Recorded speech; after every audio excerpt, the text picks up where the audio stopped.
All right, so topic today, knowing that God has a plan, trusting God has a plan, um, but dealing with the pain that comes along with it. So for me, I know I've always had a hard time knowing God's plan and not knowing that I'm not going to get all the details that lead up to how the plan is going to play out or how I'm going to get there.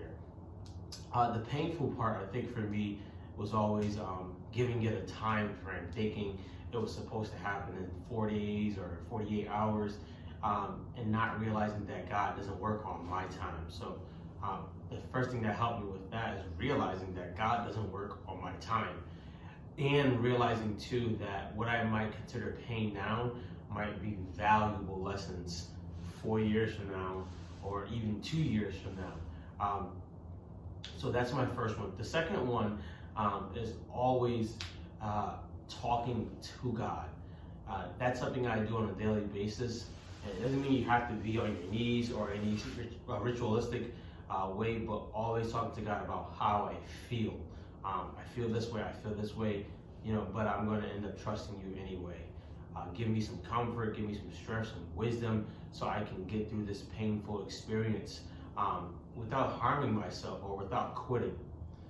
The third thing I do is I usually try to encourage somebody else who might be in a painful situation. Now, what that does for me is it gives me a chance to help out somebody else.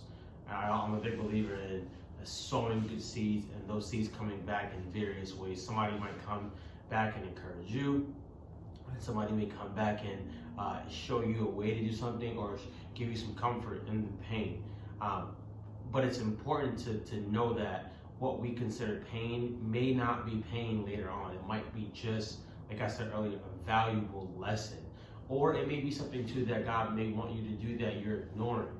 There's been plenty of times where I've ignored God and I pretended that he wasn't talking, and then I ended up getting into a worse situation, and it could have been prevented if I would listen and I actually decided to just go ahead and do what he told me to do, what he showed me to do. So that's my spiel. I can go a little bit longer. If it helps, let me know. If it doesn't help, we can talk about it a little bit more, but I hope it helps. All right, make sure you like it and share.